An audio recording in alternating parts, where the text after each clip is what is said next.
Welcome back. Moving illegal migrants in the dead of night. The New York Post now reporting that the Biden administration has been secretly flying underage migrants into New York before shipping them off on buses to where they want to go. You heard about these moves first right here on this program.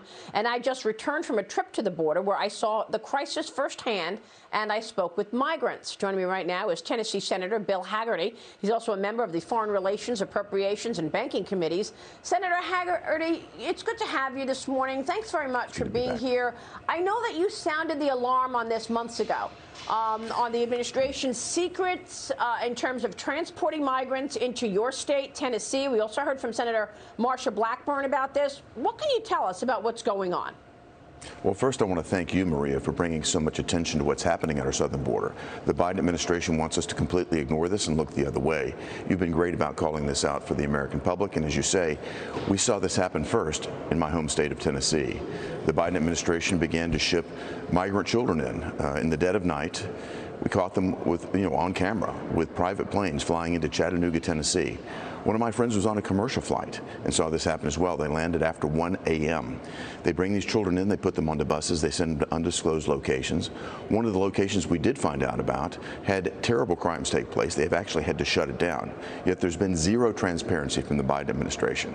I put forward legislation to address this, to force the Biden administration to inform our governors what's happening. Our hospital systems need to know. Are they going to be overwhelmed with people that haven't been tested for COVID, that may be sick?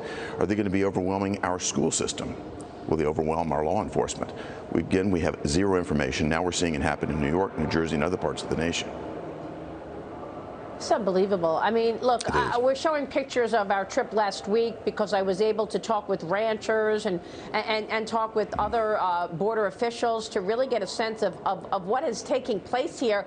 If they didn't want to do this under the radar, they would be doing it in broad daylight. Instead, they're secretly dropping migrants off in the dead of night. You're not even allowed to fly after midnight, and yet these flights are coming into private airports after midnight at 1 in the morning. So they're purposely trying to mislead? Is that the point? They don't want people to understand that they're flying migrants, illegals, to different places in the country? This is outrageous. That absolutely seems to be the theme of this administration, Maria. Flying these migrants in after curfew, sneaking them in, in the dead of night. It's just like they're trying to manage this massive spending spree that they're doing here in Washington. You must pass it before you can find out what's in it. I mean, this is ridiculous. They have been basically using the cover of night. They've been using obfuscation, everything they can to try to distract us and dissuade us from their entire effort to transform the economy and transform the demographic profile of our nation. Unbelievable. So let's talk about that for a second, because I know that Biden is trying to save this spending agenda. Where do you think this goes now? He's meeting with the progressives and moderate Democrats today at the White House. And I know that Joe Manchin and Bernie Sanders had their own meeting yesterday. They came out saying, we're talking, we're talking. To me, that means there's absolutely no deal.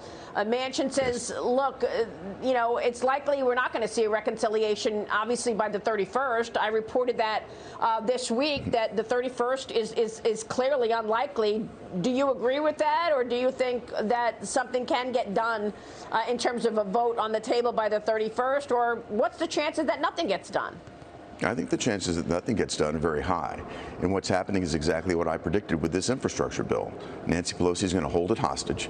They're going to keep creating this crisis, and they're going to continue the circular firing squad that's happening again entirely within the Democrat Party. You notice there are no Republicans involved in these discussions. There is no bipartisanship whatsoever.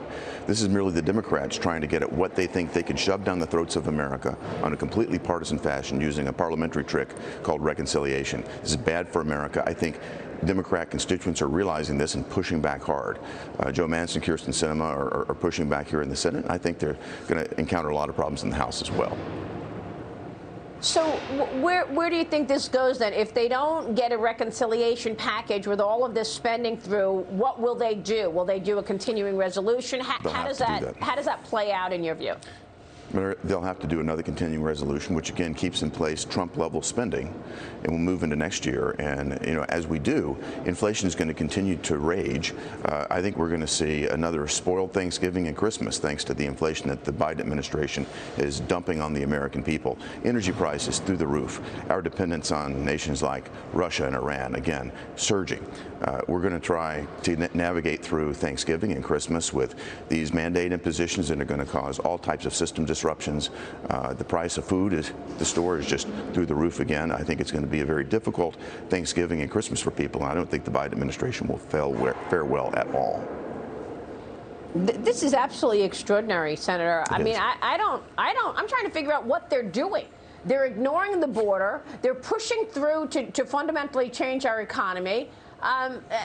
They're ignoring the crisis in Afghanistan. We still have people behind enemy lines there with the Taliban running things. And then you've got censoring speech. You've got vaccine mandates. I mean, talk about totalitarian governments. I mean, Senator, thanks very much for being here. We'll keep watching it all. Thank you, sir. Thank you, Maria. Great to be with you.